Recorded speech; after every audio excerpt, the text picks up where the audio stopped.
Have you ever thought to yourself, I wish my family would call me more, and not just my nuclear family either, but my great aunts and estranged nephews and distant second cousins. And instead of just making small talk, I wish they wanted to talk about more interesting stuff, like law and order, truth and lies, and the mysteries of the American justice system.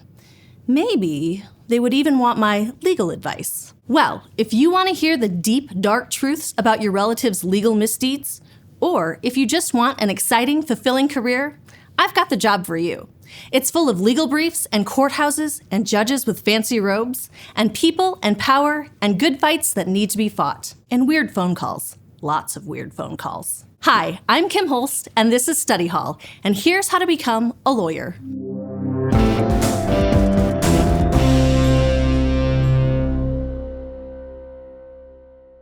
When they're not fielding bizarre calls from all their friends and relatives, lawyers act as legal counsel for people, governments, businesses, and organizations. They're specialists in the law, that mysterious system made up of courtrooms and judges and rules and rights that enforces your contracts, upholds our Constitution, and protects you from being murdered. Hopefully. When you think about lawyers, you probably think about courtrooms full of Atticus Finches and Annalise Keatings. And some lawyers do spend a lot of their time delivering legal arguments in front of judges and juries. But lawyers do a lot of stuff outside of the courtroom too. And some of them never go to court at all. They do stuff like legal research and case management and writing legal documents and giving advice to clients and to second cousin Jennifer, who calls to ask if it's legal to booby-trap her house against her neighbors. I mean intruders. So all lawyers have a lot on their plates, or in their briefcases, if you will. But they don't all do the same thing. For instance, in different countries, law can look really different. So for the sake of this episode, we're just talking about how to become a lawyer in the United States. But even within the United States, there are lots of types of lawyers who practice in different areas of the law. Like Atticus and Annalise are criminal lawyers who deal with cases where somebody is accused of a crime. These are the guys you see in a lot of big courtroom dramas. But there are tons of other kinds of lawyers too, like civil litigation lawyers who deal in non-criminal stuff, like disputes between landlords and tenants, or businesses and employees.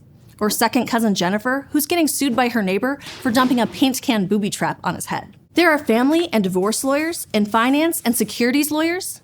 There are environmental lawyers and immigration lawyers, and civil rights lawyers, and so many more.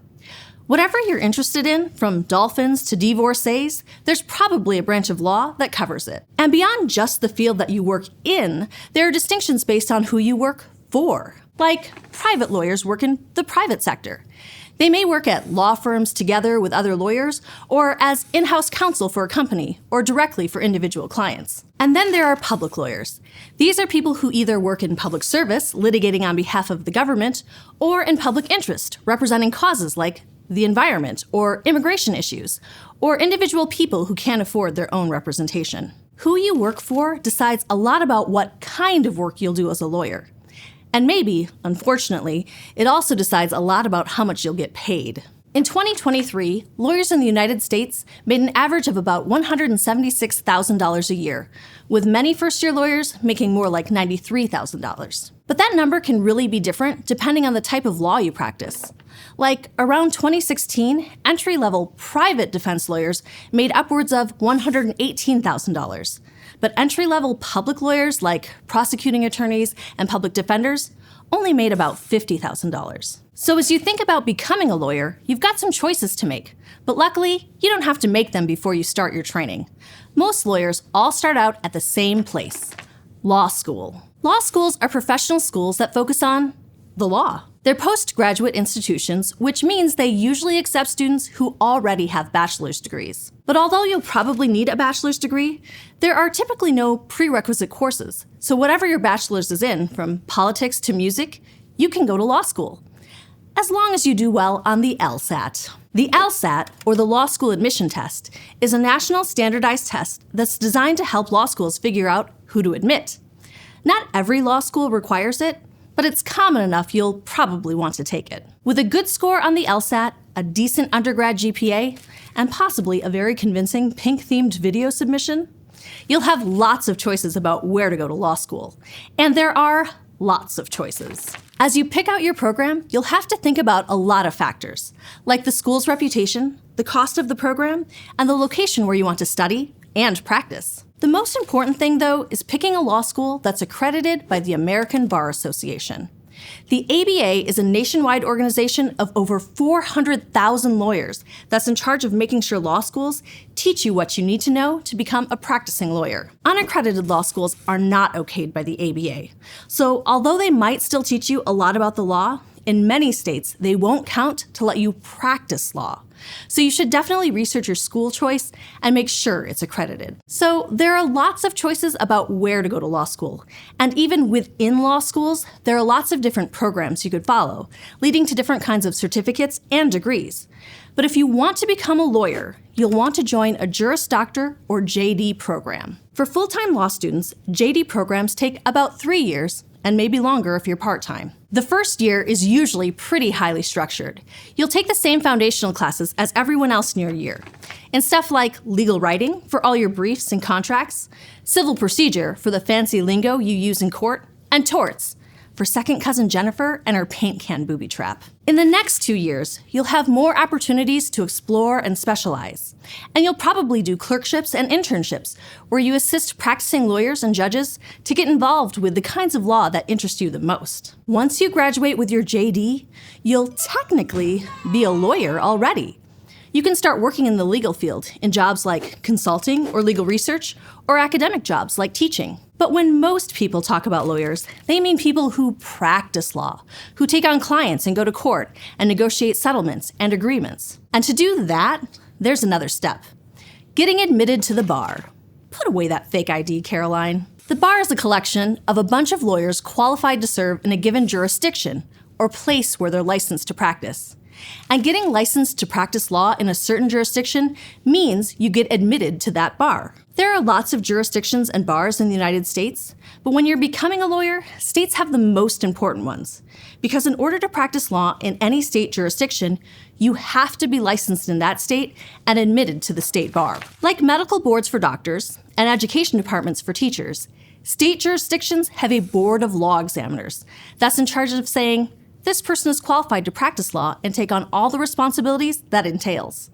It's what makes a law school graduate into a barred lawyer or attorney, somebody who's licensed to practice law. But getting admitted to the bar isn't as simple as being a duck, walking in, and telling the bartender to put it on your bill. You have to jump through some hoops first. Now, every state is different, so hoops will vary depending on where you live. And we'll get to the exceptions later. But in most states, once you graduate from law school, the next step is to pass the bar exam. The bar exam is kind of a deceptive title because it's usually made up of a couple of different exams over the course of a couple of different days. Right now, it usually includes the multiple choice, multi-state bar examination, which tests your knowledge of fundamental legal principles, and an essay test on your ability to analyze legal issues in context. And a few states throw in some additional state-specific tests as well. But since it'll probably take you a couple of years to get to this step, your bar exam might look a little different. In 2026, the National Conference of Bar Examiners will start rolling out a new test, the Next Gen Bar Exam. That one will be a single test that focuses more on practical skills and applying the law to realistic situations, like the leaf-covered spike pit in Jennifer's front yard. Not all states will adopt it right away, but eventually, it's supposed to make the bar exam a little more practical and a little less daunting. In addition to the bar exam, lots of states will also conduct character and fitness evaluations. Don't worry, not like the nightmare that was the presidential physical fitness test. They'll usually have you fill out a questionnaire and maybe contact some people who know you, like at your schools and courts where you've worked. And sometimes they'll ask you for a personal interview, like if they turn up some shady connections, like second cousin Jennifer. But once your jurisdiction decides you're A-OK and your relationship with Jennifer is strictly familial, the hard part is over. Sometimes you'll still have to do some bureaucracy, but fun bureaucracy, like being sworn in by the court in your jurisdiction. And then you'll be licensed, barred, and ready to start lawyering. But maybe that hard part sounds really, really hard. Not to mention expensive. Law school usually costs more than an undergrad degree, and even more than other graduate degrees. In 2021, the average JD graduated with $130,000 in debt. And even if you can swing that, passing the bar exam can be a huge challenge too. even harder than getting served at the bar with your hard hat and pickaxe. Because you're a minor? Get it? I'll be straight with you. There's really no easy way to get admitted to the bar. However you do it, it's going to take time and hard work. But if you live in the right states, there are ways to skip out on the bar exam, law school, or both. Like if you graduate from law school in Wisconsin, you might not have to do much else to get licensed. The two law schools in Wisconsin, the University of Wisconsin and Marquette University, offer what's called diploma privilege, where their JDs can get admitted to the bar right away without having to take any more exams. Oregon and New Hampshire also have systems that let you join the bar without taking a test, though theirs are a little more complicated. Washington will have one pretty soon too.